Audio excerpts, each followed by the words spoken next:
Hello students, CDP की class में आपका एक बार फिर से स्वागत है।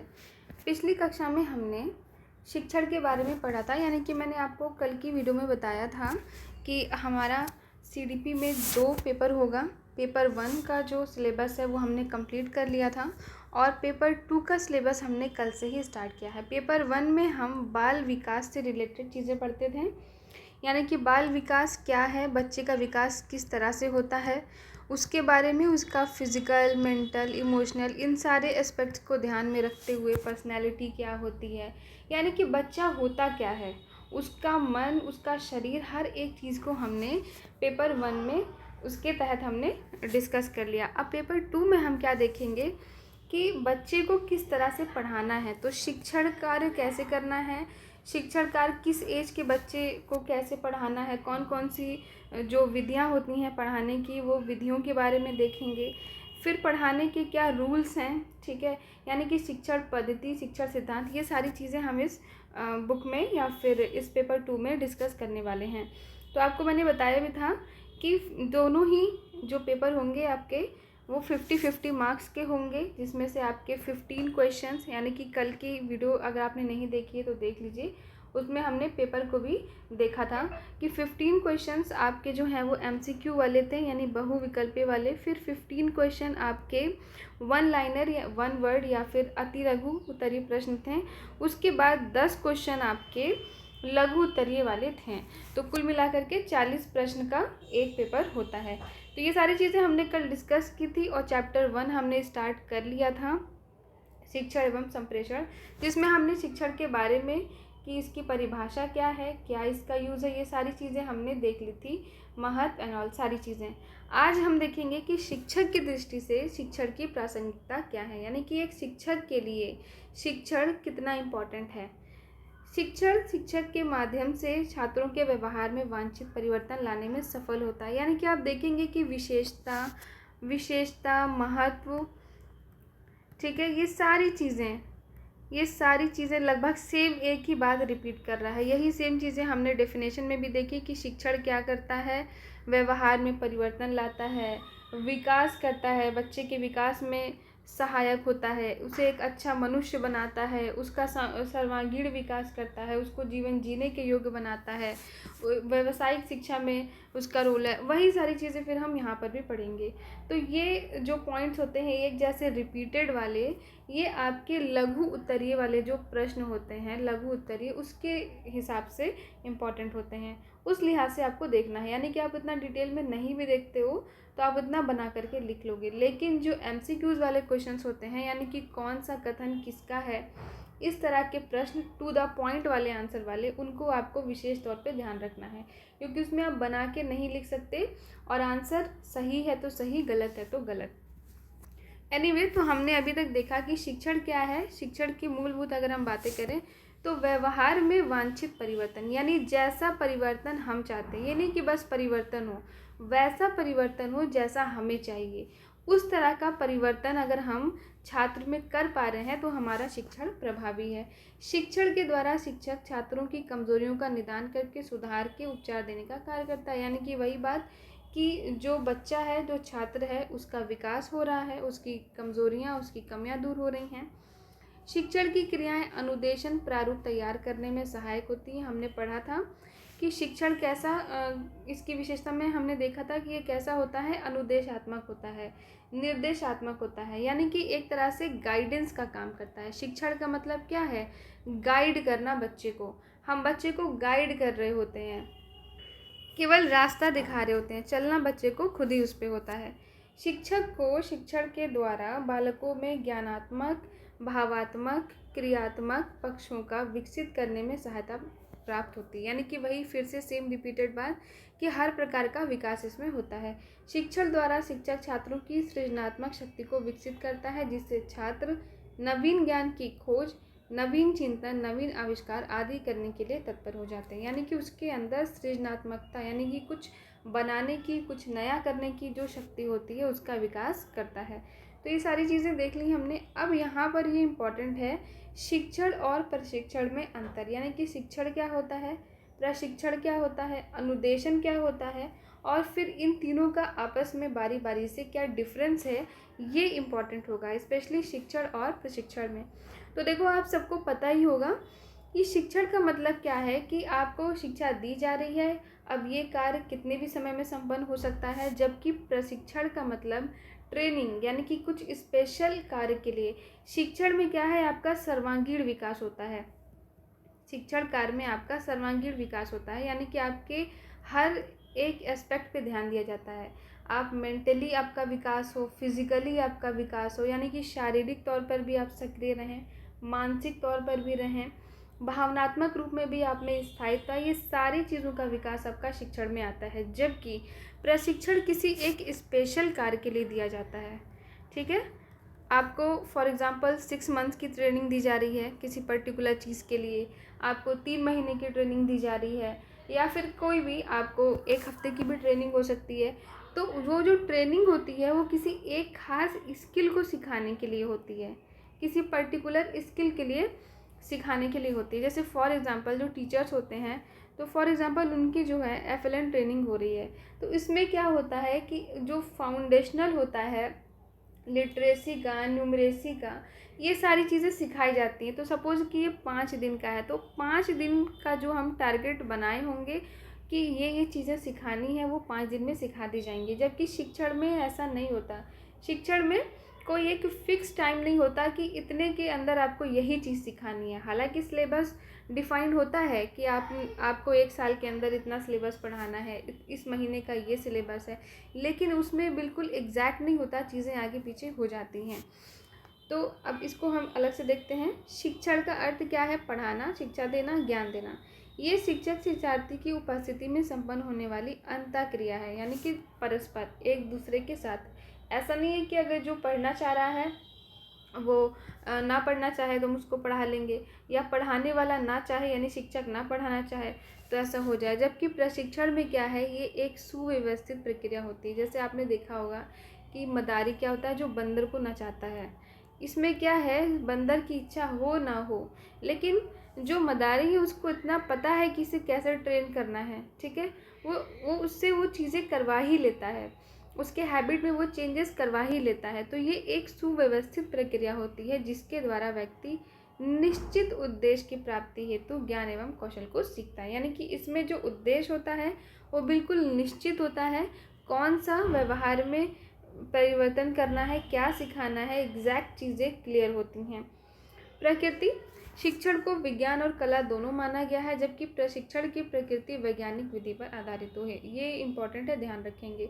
हमने ये भी आपको बताया था कि ये जो लघु उत्तरीय प्रश्न होते हैं उसके लिए ये क्वेश्चन बहुत इंपॉर्टेंट है कि शिक्षण एक विज्ञान है या फिर कला है। तो हमें इसको दोनों पहलू को बताना होगा कि ये दोनों ही चीज़ें हैं। कला इसलिए क्योंकि कला का मतलब है कि इसमें सृजनात्मकता होती है, इसे करने का एक तरीका होता है, ये सारी चीज़ें हो गई। जबकि विज्ञान इसलिए है क्योंकि इसमें हम वैज्ञानिक पद्धतियों का यूज़ करते हैं, सिद्धांत का यूज़ करते हैं, तो प्रॉपर विधियों का इस्तेमाल करते हैं, इसलिए ये दोनों है। जबकि प्रशिक्षण में जैसा जैसा मैंने अभी आपको एग्जांपल दिया कि एक मदारी को पता है बंदर को कैसे नचाना है, या फिर सर्कस में आपने देखा होगा जो अलग अलग जानवर एक विभिन्न क्रिया कर रहे होते हैं, तो वो एकदम फिक्स होती हैं चीज़ें, वैज्ञानिक पद्धति पर होती हैं, वैज्ञानिक विधियों पर होती हैं कि उन्हें कैसे पर्टिकुलर चीज़ें सिखानी हैं। शिक्षण का मुख्य उद्देश्य शिक्षार्थी को मानसिक स्तर पर बेहतर बनाना होता है, जबकि प्रशिक्षण का मुख्य उद्देश्य व्यक्ति की आदत एवं निष्पादन को सुधारना है। यानी कि एक पर्टिकुलर जो स्किल सिखा रहे हो तो उसकी आदतों में परिवर्तन कर रहे होते हो प्रशिक्षण में। जबकि शिक्षण में क्या है कि आप जो उद्देश्य होता है वो मानसिक स्तर पर और सर्वांगीण स्तर पर विकास करना होता है।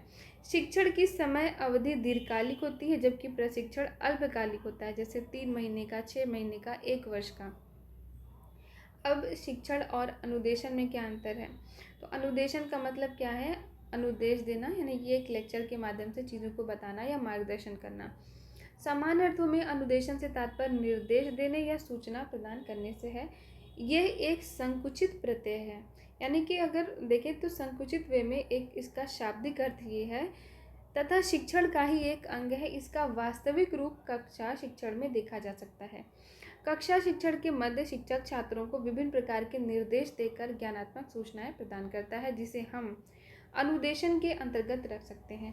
अनुदेशन केवल छात्रों के ज्ञान को स्मृति स्तर तक ही प्रभावित करता है, उनके व्यवहार में परिवर्तन नहीं लाता। ये ज्ञानात्मक पक्ष पर ही ध्यान देता है, यानी कि कोई जो हम ज्ञान दे रहे होते हैं, कोई चीज़ें बता रहे होते हैं, फैक्ट वाली बातें बता रहे होते हैं, या फिर कुछ एक गाइडेंस कर रहे होते हैं कि ऐसा ऐसा करना है, तो ये ऊपरी तौर पर एक जो है वो ज्ञान मिल रहा होता है। अनुदेशन में शिक्षण सामग्री को अधिक महत्व दिया जाता है, इसमें शिक्षक अधिक क्रियाशील रहता है। गेट्स के अनुसार अनुदेशन वो प्रक्रिया है जो छात्र को विशिष्ट उद्देश्य की ओर प्रभावित करती है। वहीं हेंडरसन के अनुसार अनुदेशन प्रक्रिया शिक्षा एवं शिक्षण का ही संक्षिप्त रूप है। अब देखिए डिफरेंस के माध्यम से चीज़ें ज़्यादा क्लियर होंगी। तो शिक्षण के अंतर्गत शिक्षक और विद्यार्थी के बीच पारस्परिक अंतः प्रक्रिया होती है। ये इंपॉर्टेंट टर्म है, ध्यान रखेंगे। शिक्षण किस प्रकार की क्रिया है? अंतः प्रक्रिया है, जिसके परिणाम स्वरूप विद्यार्थी उद्देश्य की ओर अग्रसर होता है। यानी कि उसका जो भी उद्देश्य होता है कि बच्चे को या छात्र को क्या सिखाना है, उसके लिए जो शिक्षक होता है वो कुछ क्रियाएं कर रहा होता है, दोनों के बीच परस्पर अंतःक्रिया होती है और फिर उस उद्देश्य की प्राप्ति हो जाती है, उस ओर अग्रसर हो जाते हैं। अनुदेशन के अंतर्गत शिक्षक और विद्यार्थी के बीच पारस्परिक अंतःक्रिया नहीं होती है, फिर भी इसके द्वारा विद्यार्थी स्वतः ही उद्देश्य की ओर अग्रसर हो जाता है। यानी कि दोनों का इन्वॉल्वमेंट नहीं है, टीचर बस गाइड कर रहा है, बच्चा ज़्यादा मेहनत कर रहा है, या फिर कई बार टीचर की ज़्यादा मेहनत है, बच्चा उतना मेहनत नहीं कर रहा होता है, लेकिन जो है वो कहीं ना कहीं उद्देश्य की प्राप्ति हो ही जाती है, क्योंकि ये भी शिक्षण के अंतर्गत ही आता है। शिक्षण में अनुदेशन निहित होता है, अनुदेशन में शिक्षण का होना आवश्यक नहीं है। यानी कि शिक्षा अगर आप दे रहे हैं तो कहीं ना कहीं आप उपदेश दे ही रहे होते हैं, अनुदेश दे ही रहे होते हैं, लेक्चर दे ही रहे होते हैं। बिना लेक्चर दिए, बिना गाइड किए आप किसी को शिक्षा नहीं दे सकते। तो शिक्षण में अनुदेशन निहित होता है, जबकि ज़रूरी नहीं है कि हर बार अगर कोई आपको लेक्चर दे रहा हो या आपको कुछ कह रहा हो करने के लिए तो वो हमेशा अच्छा ही हो या फिर वो शिक्षा ही हो। तो अनुदेशन में शिक्षण का होना आवश्यक नहीं है। नेक्स्ट है शिक्षण द्वारा, जैसे फॉर एग्जांपल कि मैंने या फिर किसी ने भी आपको कोई आदेश दे दिया, जैसे कि दरवाज़ा बंद कर दो, दरवाज़ा खोल दो, तो ये भी एक अनुदेशन ही है, लेकिन इससे कोई शिक्षा का कार्य नहीं हो रहा है। जबकि शिक्षा प्रदान करने के लिए अनुदेश के बिना शिक्षा संभव नहीं। यानी कि कोई ना कोई चीज़ें जो आपको बताई जा रही होंगी वो लेक्चर के माध्यम से ही बताई जा रही होंगी। तो नेक्स्ट है शिक्षण द्वारा विद्यार्थी के ज्ञानात्मक, भावात्मक और क्रियात्मक तीनों पक्षों का विकास होता है, या फिर आप ऐसे भी कह सकते हैं कि शिक्षण में लगभग सर्वांगीण विकास हो रहा होता है। जबकि अनुदेशन में केवल एक पक्ष पर, यानी कि केवल ज्ञानात्मक पक्ष पर ही फोकस किया जा रहा होता है। तो ये वाले जो प्रश्न हैं आपके, ये लघु उत्तरीय के लिए, यानी कि जो एक क्वेश्चन आपका 2 मार्क्स का आता है, 2 मार्क्स वाले जो क्वेश्चन होते हैं, जो कि 10 क्वेश्चन आते हैं, तो उनके लिए ये इम्पॉर्टेंट है, ये डिफरेंस स्पेशली शिक्षण और अनुदेशन में और शिक्षण और प्रशिक्षण में मोस्ट इम्पॉर्टेंट है, डबल स्टार क्वेश्चन है, ठीक है, इसको आप ध्यान में रखेंगे। और ये 1 स्टार। नेक्स्ट संप्रेषण या कम्युनिकेशन। तो हमने कल पढ़ा था कि शिक्षा के कार्य में भाषा का बहुत महत्व है, क्योंकि भाषा के माध्यम से ही हम क्या करते हैं, संप्रेषण करते हैं, यानी अपनी बात दूसरे को पहुंचा पाते हैं, दूसरे की बात समझ पाते हैं, क्योंकि बिना एक दूसरे की बात समझे शिक्षण कार्य हो नहीं पाएगा। क्यों? क्योंकि शिक्षा या शिक्षण क्या है, इसमें पारस्परिक अंतःक्रिया होती है। हमने देखा ना, बार बार देखा कि ये जो है वो अंतःक्रिया के माध्यम से होता है। अब एक दूसरे के प्रति जब हम एक दूसरे की भाषा ही नहीं समझेंगे तो हम किस प्रकार से शिक्षा प्राप्त कर पाएंगे या शिक्षा दे पाएंगे। तो उसके लिए शिक्षण के अंतर्गत सबसे इम्पॉर्टेंट एस्पेक्ट क्या है, कम्युनिकेशन या संप्रेषण। होता क्या है, आप सबको पता होगा कि इसमें 2 लोग होंगे, एक कह रहा होगा, दूसरा सुन रहा होगा, ठीक है। ए बी से कह रहा होगा तो बी सुन रहा है, ए कह रहा है, या फिर बी कह रहा है तो ए सुन रहा है, यानी कि दोनों एक दूसरे की भाषा को समझ रहे हैं। और इसी को क्या कहा जा रहा है कि पारस्परिक अंतःक्रिया हो रही है, परस्पर एक दूसरे के प्रति, एक दूसरे के साथ अंतःक्रिया चल रही है, ठीक है। अब इसमें क्या होगा, एक ग्राही होगा, यानी कि एक रिसीवर होगा, जो कि रिसीव कर रहा होगा बातों को, और दूसरा क्या हो रहा होगा, उन बातों को कह रहा होगा। तो इन सारी चीज़ों को भी हम डिटेल में देखेंगे। संप्रेषण का अर्थ और परिभाषा देख लेते हैं। तो संप्रेषण शब्द की उत्पत्ति लैटिन भाषा के कम्युनिस शब्द से हुई है।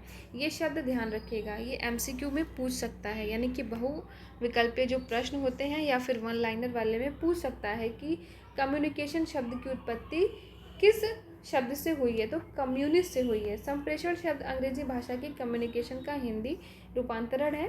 कम्युनिस्ट शब्द का तात्पर्य होता है कॉमन या सामान्य। संप्रेषण शब्द के अंतर्गत प्रेषण क्रिया प्रभावी होती है, जिसका अर्थ होता है किसी विचार, संदेश या वस्तु को एक स्थान से दूसरे स्थान पर भेजना। यानी हम अपने विचार को एक मन से दूसरे मन में या एक व्यक्ति से दूसरे व्यक्ति तक पहुंचा रहे होते हैं।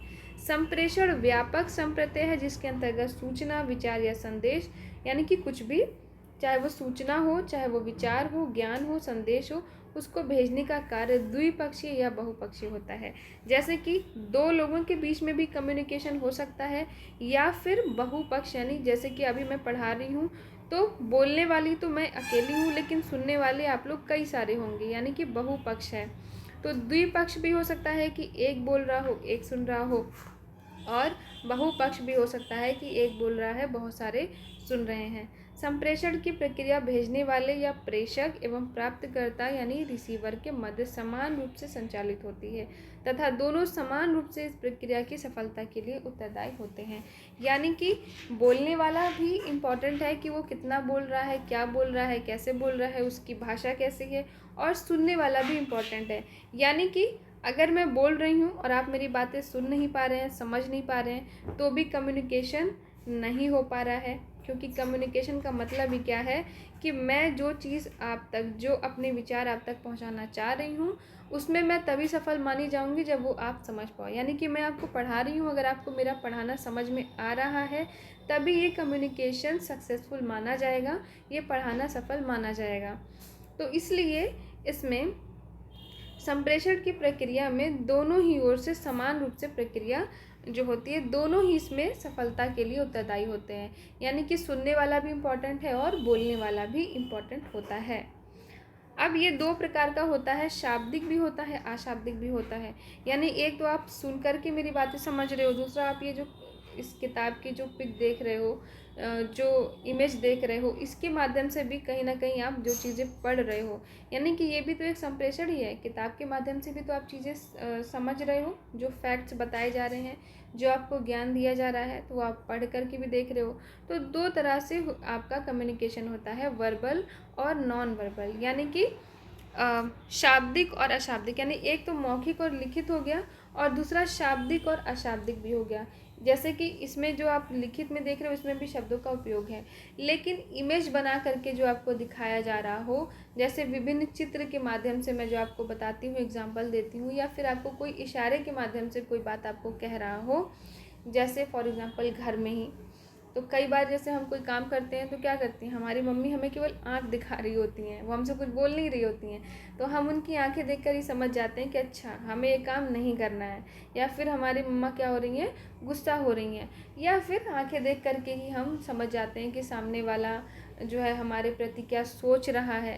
तो कई बार हम बिना कहे, यानी कि फेस एक्सप्रेशन से या इशारों के माध्यम से ही चीज़ें समझ जाते हैं। तो वैसी चीज़ें नॉन वर्बल होती हैं, जो बिना शब्दों के ही कई सारी चीज़ें कहती जाती हैं।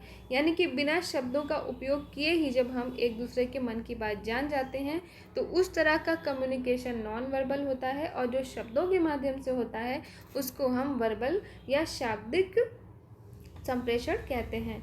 अब इस बारे में कुछ जो डेफिनेशंस हैं अलग अलग देख लेते हैं। एडगर डेल ने कहा है कि संप्रेषण विचार विनिमय की मनोदशा में विचारों और भावनाओं को परस्पर जानने और समझने की प्रक्रिया है।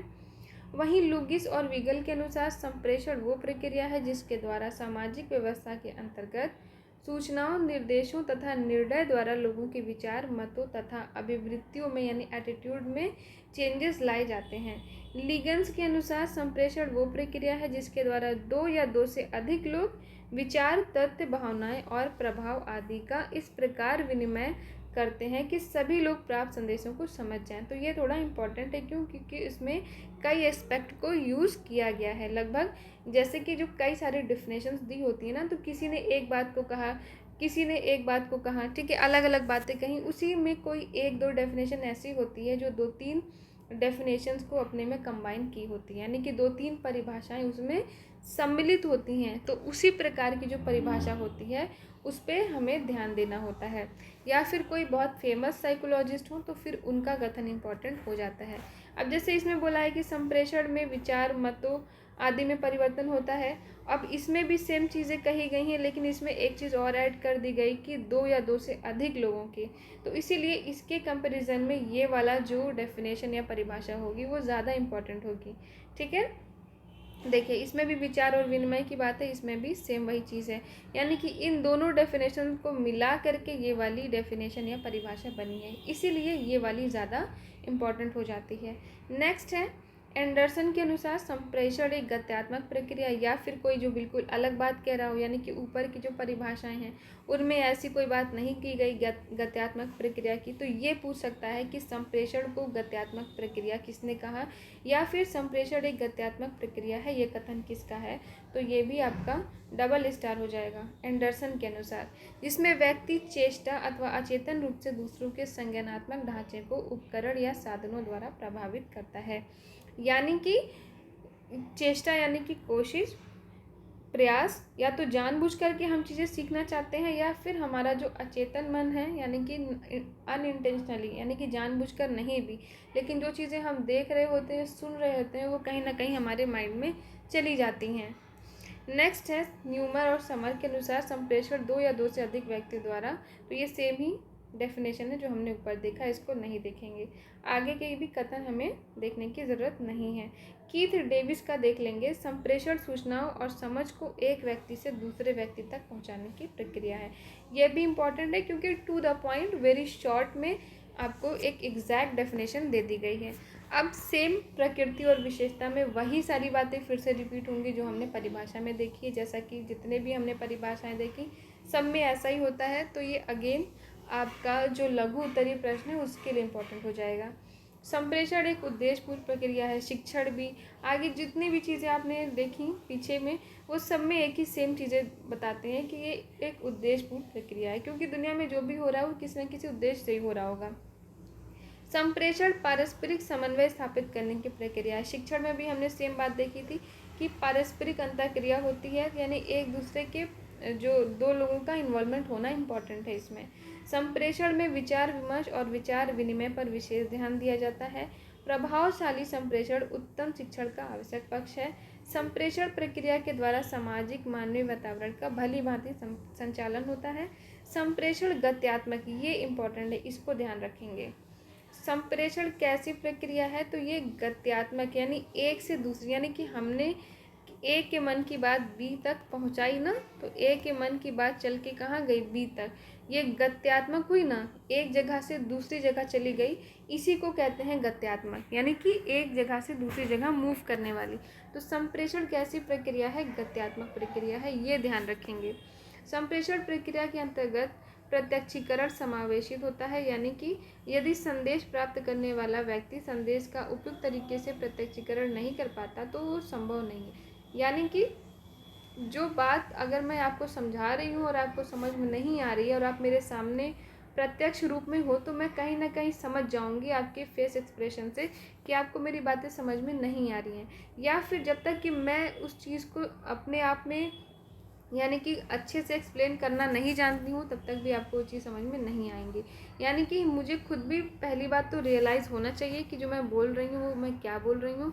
दूसरा ये भी मैं रियलाइज़ कर लूँगी कि आपको मेरी बात समझ में आ रही है कि नहीं, अगर आप मेरे सामने खड़े हो तो, यानी प्रत्यक्ष हो तो।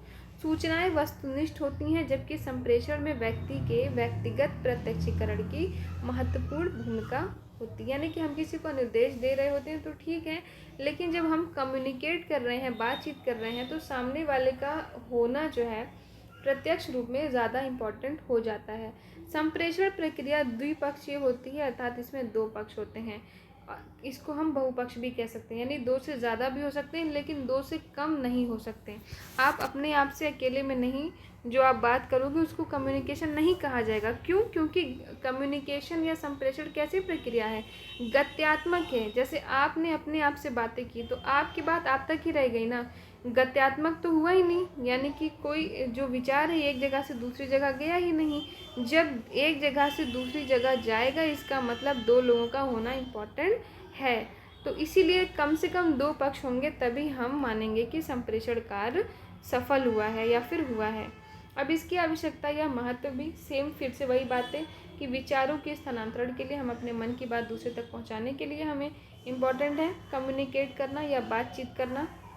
कहते हैं ना बातचीत से सब समाधान हो जाएगा, यानी कि अपने मन की उलझन हम दूसरे से डिस्कस कर पाते हैं। सामाजिक पारस्परिक प्रभाव के लिए, यानी कि एक अच्छे समाज के लिए, शिक्षा के लिए भी, पढ़ने पढ़ाने के लिए। ऑफ कोर्स बिना भाषा के, बिना बातचीत किए हम ना सीख सकते हैं ना सिखा सकते हैं।